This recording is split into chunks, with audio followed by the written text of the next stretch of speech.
Assalamualaikum and welcome back. Hello everyone, welcome back. This is the second part of the presentation for the consolidated statement of profit or loss and other comprehensive income for a group of companies that involve Sakura and its subsidiary Lily for the year ended 31st of December 2018.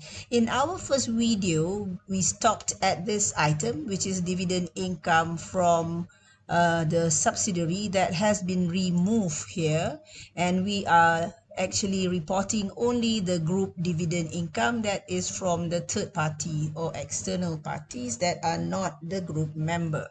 So if you are interested to watch the first video, you can check down the description below and click the link, and you can first start watching the first video. After you have finished the first one, then only come to this video. If you have watched the first video, let's go and continue. This is actually relating to the next part of the item to be disclosed in the consolidation, which is the one that you have debenture interest from Lily. So debenture interest from Lily is actually the one that is received by the parent Sakura from Lily. And if you look at Lily's column, you have the debenture interest of 10,000. So out of this 10,000, 4,000 related to Sakura, and Sakura is the holding company, and the remaining 6,000 is related to the third party, or this is actually other debenture holder, the outsiders.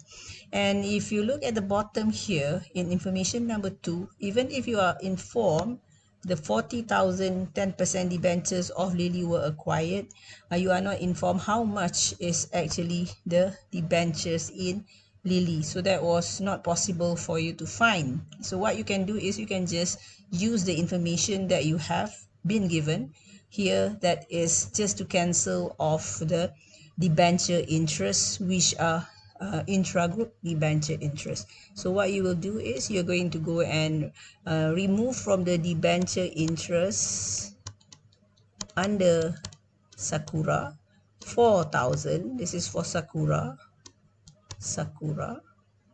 and you are going to credit the debenture interest under Lily, which is the subsidiary. The subsidiary company is Lily. That will be actually your subsidiary. This is your subsidiary, another 4,000. So this will not be reported. What you will have reported is just the one related to outsiders. So what you do is you're going to show the debenture interest here. First you add up the one that was given in the question, but there is none under Lily. I leave it as 0, and you have the intra-group debenture interest that you remove, and therefore 4,000 minus 4,000, that will leave 0. You still need to show this because you are eliminating the intra-group transaction. At the same time, under debenture interest, which is a finance cost, remember that, same goes for redeemable preference dividend, that is also a finance cost. There was none under Sakura, but there was 10,000 under Lily. But you still need to remove the intra-group debenture interest that relates to the parent company that was given as per the SOPL, right? So you can see that intra-group debenture interest, 4,000 is as per the SOPL. This one is as per the SOPL of Sakura. So you can see I removed the one that was under Sakura here, because the one that were from Sakura, the one payable to Sakura, that is an intercompany transaction. So you just report the one that relates to outsiders. Now you proceed with the next one, that is the item. So we are done with this, and this. So we have 2 items, service charges and operating expenses. For the service charges, if you look at information number 6, we have already done this, that we remove the service charges of the parent that relates to the subsidiary, and that because of the intra-group transaction, we have to remove from the expenses of Lily, and also remove from service income of Sakura. So that is done here. So if you look in the question, you can see this is here, So we are going to take out here this 5,000, 5.15, and also from this figure here, out of this figure, if I can highlight, or can I use different color? I'll be using green. So you can see here 5150 service charges. It was an income, but if you look here, out of this 90,000, it also includes 5150. So we're going to take out that 5150 that is under operating expenses, because this also, all this includes intra-group charges or intra-group fees.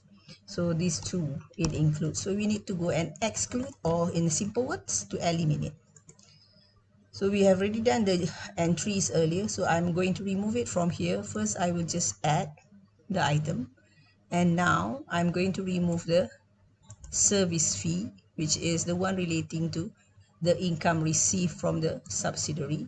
And under the subsidiary, the operating expenses here includes, in this 90,000, also includes the amount that are paid to the, or payable to the parent. So I have to remove that. So it will be removed here by taking out that amount that you have also done here, that is being taken out from the operating expense.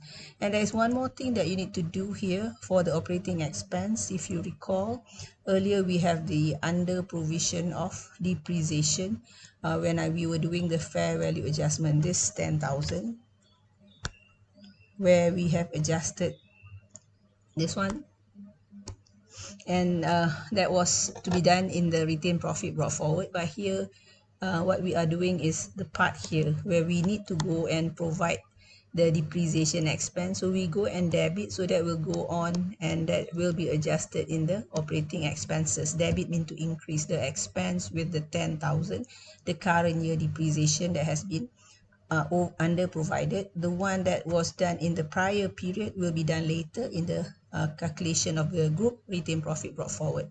So you can see the one that I debit here is the depreciation expense. To debit means to increase, so therefore it will be increase, and the expenses are added to the operating expenses.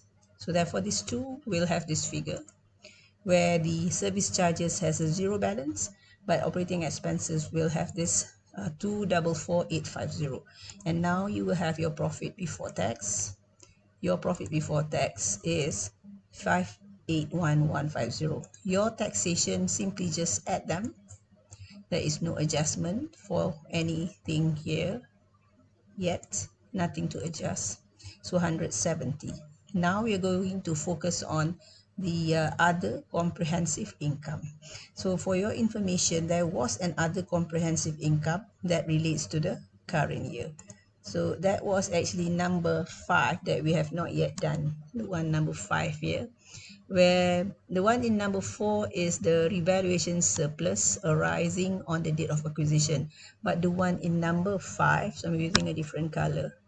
I'm taking a color here, maybe green is already used, so I'm going to take purple.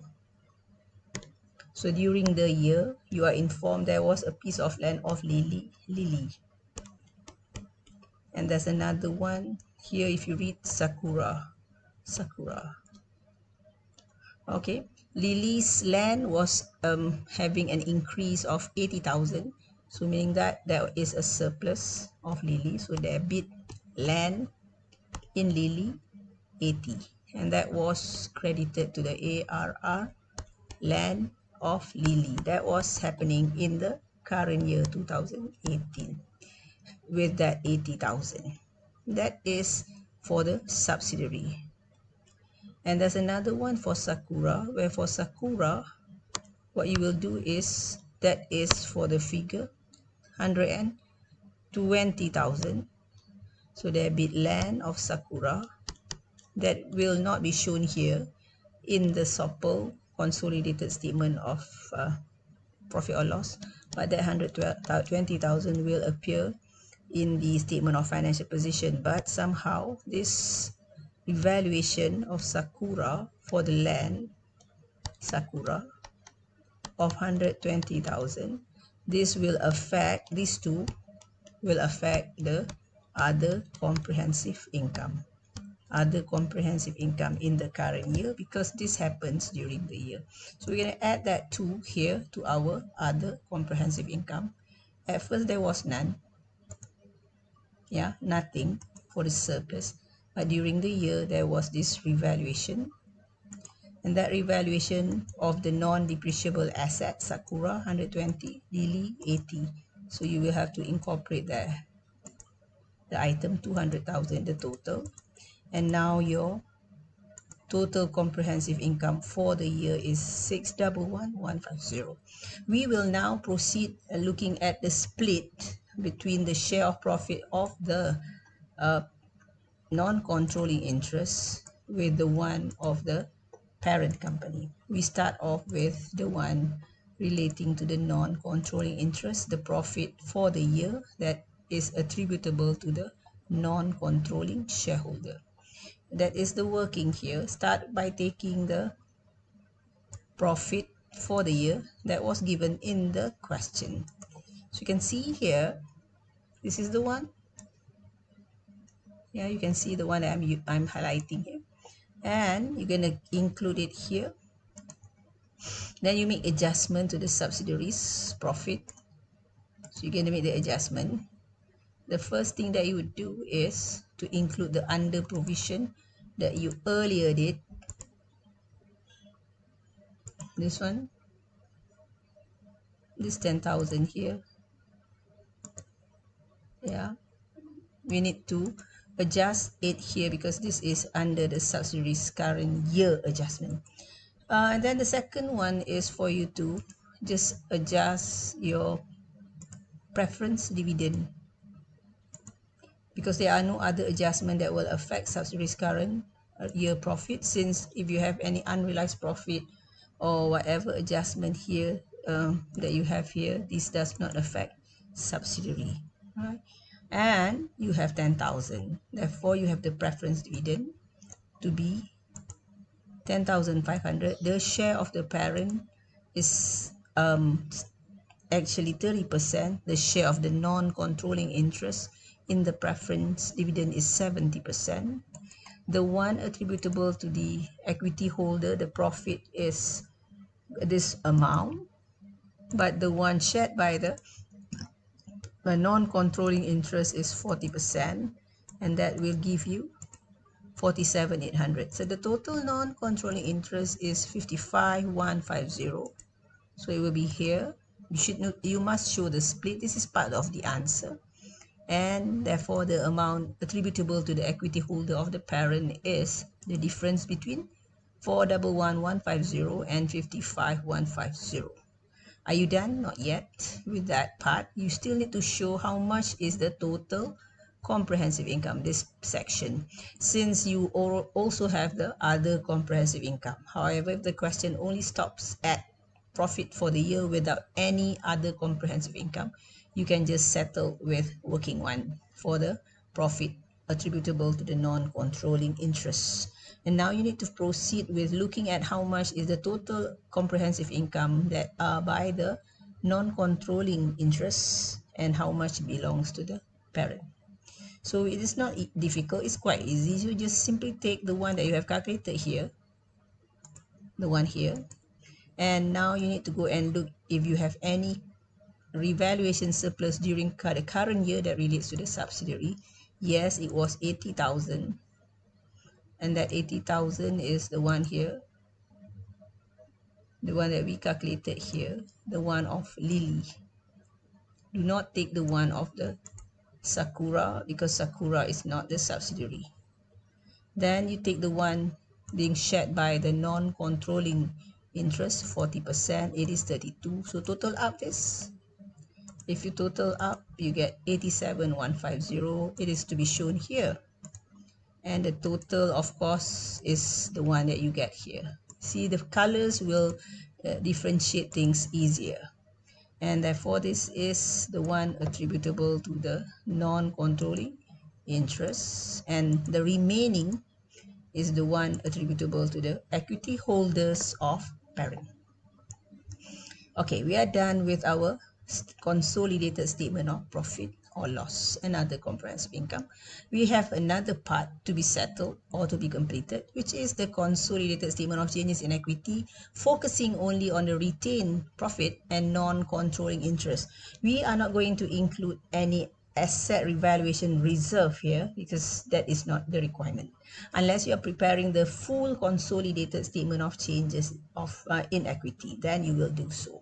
So we start off with this item, which is the first item that you will include is the group retained profit. So I have provided working tree at the bottom here. Start the one with the parent. So this figure here, 90,000, is taken from here, 90, and this one is for the subsidiary. So I'm putting the one for the parent and the one for the subsidiary. So then for the parent, first do the prior year adjustment. There are two prior year adjustments. The first one is the unrealized profit on inventory, that is the opening inventory, the one in number 5. Remember the unrealized profit for the opening inventory. The journal entry for that is to debit retained profit of Sakura, because Sakura is the parent. And we have already calculated that to be 2,000. Earlier on we calculated, so the same thing here, but we just did earlier on, we just did for the one in the CSOPL, but now I'm going to do for the retained profit brought forward. So let me just write it clearly here. Brought forward Sakura 2,000 and credit inventory. Okay, inventory 2,000. So we're not focusing so much on the statement of financial position. We are focusing on this part, which is the group retained profit brought forward. Debit means to remove. There's another one, which is the goodwill that will be impaired in the prior period. This one, the one that we earlier did. So as I mentioned much earlier in my first video, go and check the video, that is not in the current year, because 31st of December 2018 here, 2017, sorry, is the prior period. So the prior year adjustment for the subsidiary, we are not yet done, but we are now doing the one for the parent. So the parent has another item, which is the impairment. So total up that, if you total up, you get 58. Now you will focus on the one of the subsidiary. So take the one that were given in the question first. This one, 50. And you need to go and adjust the pre-acquisition profit. The pre-acquisition profit will be deducted, but the post-acquisition, if there is any pre-acquisition loss, sorry, that will be added. So this will give you the figure 30,000. You need to check if you have any adjustment here. So the adjustment that you need to do is for the under provision of the building that arise due to the fair value adjustment in number 4. That was adjusted in the year 2017, sorry, because you acquired on 1st of January. So remember what we were doing is the one in the prior year. So that prior year adjustment must include the adjustment for the under provision of depreciation, the one that we did here. Retained profit brought forward of Lily with 10,000. So that is done here.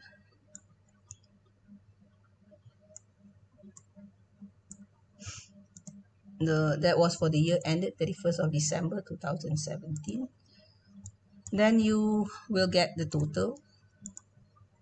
Total is 20,000. That is the post-acquisition profit brought forward as at 1st of January 2018. Multiply with the percentage, 60%, the non-controlling interest. That will give you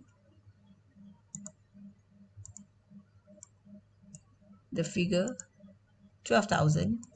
And if you add up 12,000 with 58,000, you get 70. This 70,000 is the group retained profit brought forward to be shown at the beginning of the year. Let's proceed with this, which is the our non-controlling interest. It should be 296. Let's work out how do we get 296. First, find out what is the fair value of net asset. On the date 1st of January 2018, the one in the subsidiary. It will consist of share capital and the revaluation reserve, since the revaluation reserve arrives on 1st of January 2017 on the day of acquisition. So by 1st of January 2018, there is no other revaluation that relates to building. So therefore, it is still there. So that amount would be this amount. We have 200,000 for the ordinary shares, 150,000 for the revaluation reserve. Then you go on looking at what is the retained profit brought forward. Retained profit brought forward is in the question. We have been doing that a lot. This one, 50,000 again. Okay.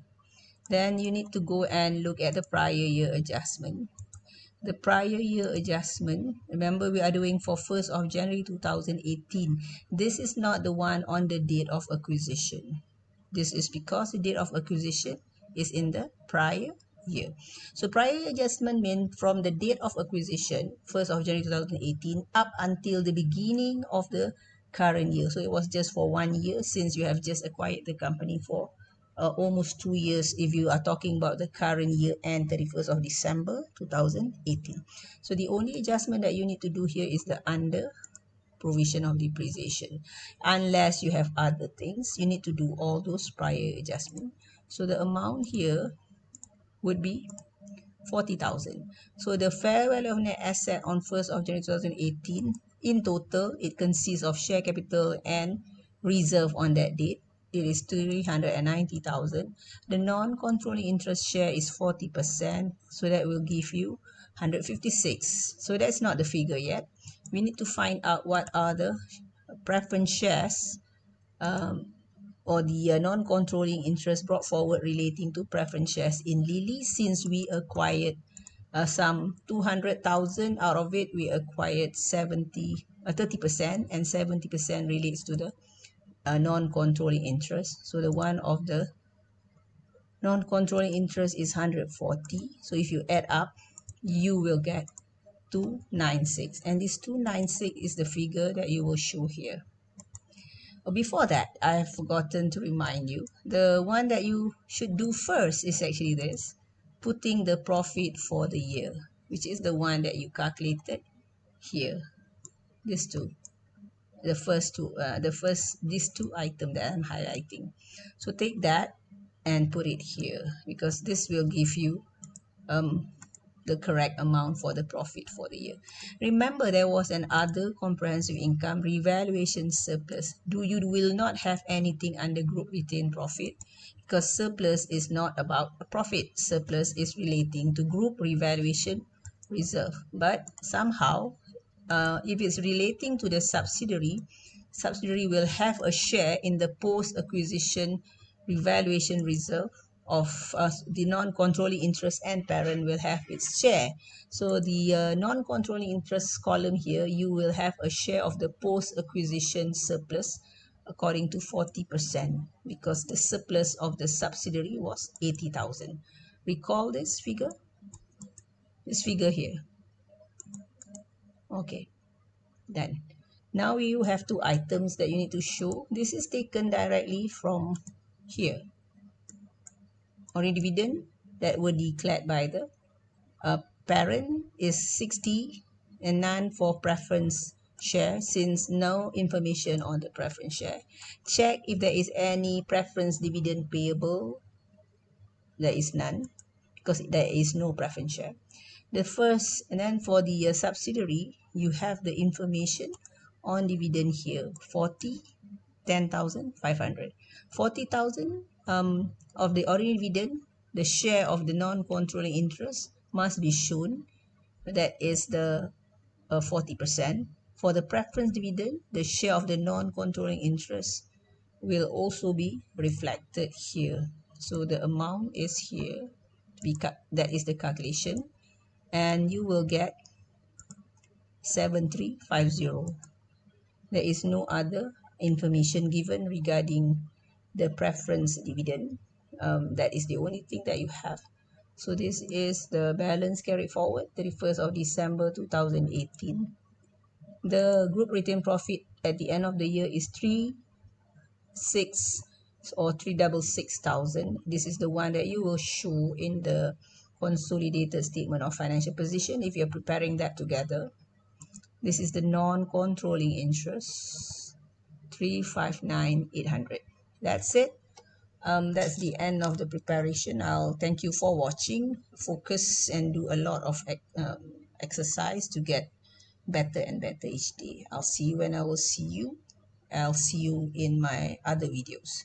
Till then, I'll see you again, and bye bye. Assalamualaikum, and have a pleasant day ahead.